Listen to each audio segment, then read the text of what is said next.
नमस्कार दोस्तों, मेरा नाम है अंशुमन नायक और आप सभी का बहुत बहुत स्वागत है इंडियन डिफेंस न्यूज के डिफेंस टॉक सीरीज में, जहां पर हम रोज नए नए डिफेंस अपडेट्स के बारे में बात करते हैं। तो चलिए देर न करते हुए आज की वीडियो शुरू करते हैं।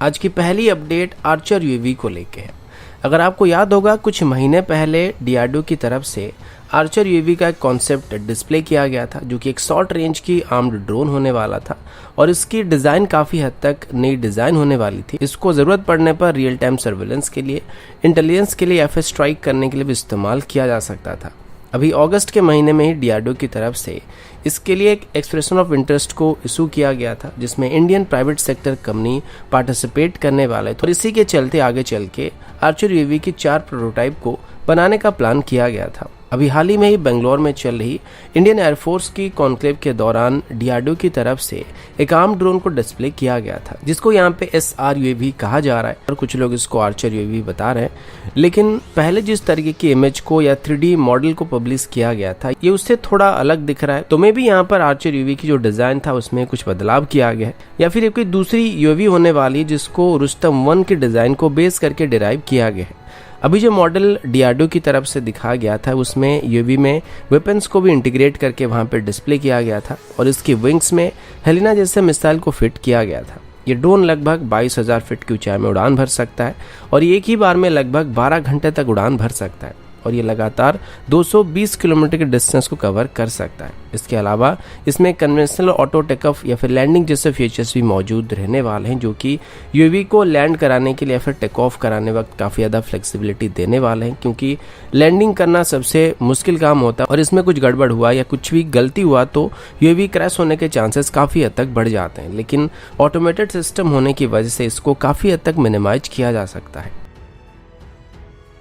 अगला अपडेट स्विफ्ट यूसीएवी को लेके। आप सभी को पता होगा कि स्विफ्ट भारत का पहला यूसीएवी होने वाला है या फिर हमारा घातक यूसीएवी का एक स्केल डाउन मॉडल होने वाला है। कुछ महीने पहले एक अपडेट सामने आया था कि घातक यूसीएवी को बनाने से पहले डीआरडीओ की तरफ से सबसे पहले स्विफ्ट यूसीएवी को बनाया जाएगा, जो कि उसका एक स्केल डाउन वर्जन होने वाला है और एक तरीके से एक टेक्नोलॉजी डेमोन्स्ट्रेटर भी होने वाला है। साथ ही जरूरत पड़ने पर इसको इंडिविजुअली ऑपरेट भी किया जा सकेगा। अभी 2021 की शुरुआत में ही बताया गया था कि स्विफ्ट यूसीएवी पहली प्रोटोटाइप की फैब्रिकेशन वर्क को शुरू कर दिया गया था और इसी साल के अंत तक इसकी पहली टेस्ट फ्लाइट को किया जा सकता है। अब जैसे कि ये एक सीक्रेट प्रोजेक्ट है तो इसकी डेवलपमेंट के बारे में बहुत ज़्यादा डिटेल पब्लिश नहीं किया जाता है, लेकिन हाल ही में ही इंडियन एयरफोर्स की कॉन्क्लेव के दौरान डीआरडीओ की तरफ से इसकी कुछ इमेजेस और वीडियोज को पब्लिश किया गया था या पोस्टर की तरह इसको डिस्प्ले किया गया था, जहाँ पर स्विफ्ट यूसीएवी की एक टन क्लास की मॉडल को रनवे में देखा गया था। अब ये इमेज टेस्ट फ्लाइट के दौरान लिया गया था, टैक्सी के दौरान लिया गया था, ये कंफर्म नहीं हुआ है, लेकिन ज़्यादातर चांसेस ये कि ये टैक्सी ट्रायल हो सकता है। अभी डीआरडीओ की तरफ से इसमें सैटर्न 36MT टर्बोफैन इंजन का इस्तेमाल किया जा रहा है, लेकिन आगे चल के डीआरडीओ जिस घातक यूसीएवी को बनाने वाला है वो एक 13 टन क्लास की यूसीएवी होने वाला है, जिसको अभी रिमोटली पायलटेड स्ट्राइक एयरक्राफ्ट कहा जा रहा है या फिर शॉर्ट में इसको RPSA कहा जा रहा है। इसको पावर करने के लिए हम ड्राई कावेरी इंजन का इस्तेमाल करेंगे, जो कि 46 किलोटन की थ्रस्ट को प्रोड्यूस करने वाली है और जीटीआरई की तरफ से अभी ड्राई कावेरी इंजन को आने वाले 3 से 4 सालों के अंदर पूरी तरीके से तैयार करने की कोशिश किया जा रहा है और घातक यूसीएवी को 2025 तक तैयार करने का एम रखा गया है। अगला अपडेट INS विक्रांत को लेके। आप सभी जानते हैं कि INS विक्रांत हमारा पहला इंडिजिनस एयरक्राफ्ट कैरियर है और लगभग 1 या 2 महीने पहले इसकी पहली सी ट्रायल को कंप्लीट किया गया था, जो कि लगभग 5 दिनों तक चला था। इसी दौरान इसकी main propulsion system, power generation और डिस्ट्रीब्यूशन सिस्टम और इंजन वगैरह को टेस्ट किया गया था। इसके बाद इसको वापस अपने होम पोर्ट में बुला लिया गया था, लेकिन अभी पता चला है कि इसको अभी एक बार फिर से सी ट्रायल के लिए भेजा जा रहा है। और ऐसे भी पहली बार मैंने आप सभी को बता दिया था कि अभी INS विक्रांत में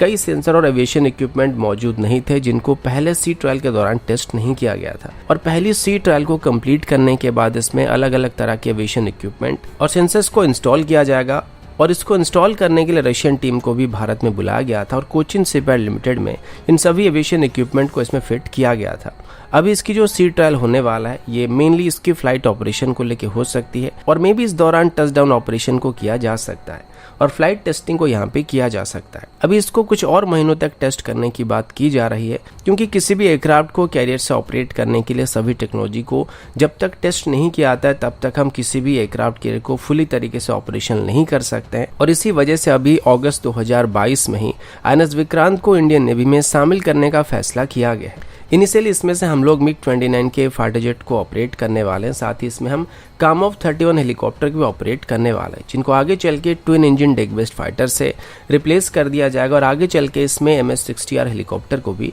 डिप्लॉय करने की बात की जा रही है।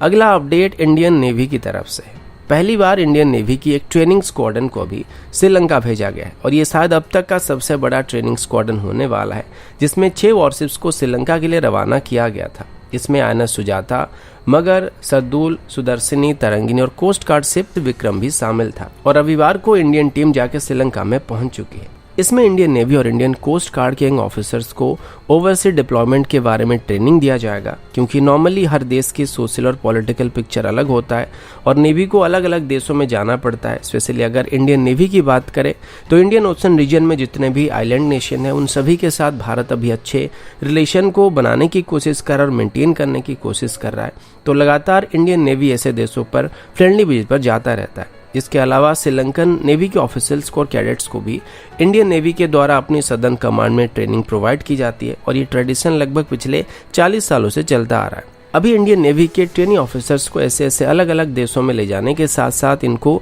अलग अलग देशों के पोर्ट्स के साथ भी फेमिलियर कराया जाएगा, ताकि आगे चल के जब उनको किसी ओवरसीज डिप्लॉयमेंट में या किसी मिशन में जाना पड़ेगा तो उनको वहां पर एडजस्ट करने में कोई दिक्कत नहीं आएगी, या फिर उनको पहले से ही किसी पर्टिकुलर पोर्ट के बारे में पता होगा और उनके तौर तरीके पता होंगे। अगला अपडेट ITBP को लेके, जिससे कि भारत और चाइना के बीच बढ़ रही तनाव की वजह से लाइन ऑफ एक्चुअल कंट्रोल अभी पहले के मुकाबले काफी ज्यादा खतरनाक हो चुका है और अभी लाइन ऑफ एक्चुअल कंट्रोल को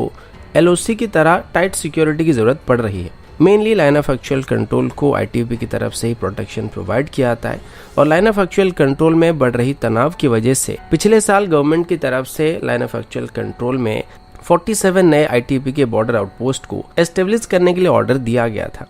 ITBP के राइजिंग डे इवेंट के अवसर पर हमारे होम अफेयर के मिनिस्टर मिस्टर राय की तरफ से मीडिया को बताया गया कि अभी जैसे हालात चल रहे हैं इनको देखते हुए ITBP को 7 नए बटालियन को फॉर्म करने के लिए अप्रूवल दिया गया है, जिसमें कम से कम 8000 जवान होने वाले हैं और इन 8000 जवानों को मेनली अरुणाचल प्रदेश के साइड में डिप्लॉय करने की बात की गई है, जहां पर अभी चाइना की तरफ से घुसपैठ करने की कोशिश किया जा रहा है। और अभी ये प्रपोजल पिछले 2 सालों से पेंडिंग पड़ा हुआ था, लेकिन पिछले साल और इस साल हुई घटनाओं की वजह से अभी इसको जल्दी से सैंक्शन करने की बात की जा रही है। अभी इसमें 47 नए बॉर्डर आउटपोस्ट को सेटअप किया जाएगा, जिसमें से अरुणाचल प्रदेश की साइड में मैक्सिमम पोस्ट क्रिएट किए जाएंगे और ऐसे पोस्ट अरुणाचल प्रदेश से लेकर लद्दाख तक बीच बीच में बनाए जाएंगे और जितने भी स्ट्रेटेजिक लोकेशन है और जहां जहां पर भी चाइनीज एक्टिविटी तेज होने की उम्मीद किया जा रहा है उन सभी जगहों में ऐसे नए पोस्ट को बनाया जाने वाला है। और पहले से बनाए गए 2 आउटपोस्ट के बीच में अभी जो गैप है उसको कम करने के लिए वहां पर भी नए पोस्ट को क्रिएट किया जा सकता है। अभी ITBP की हर एक बटालियन में लगभग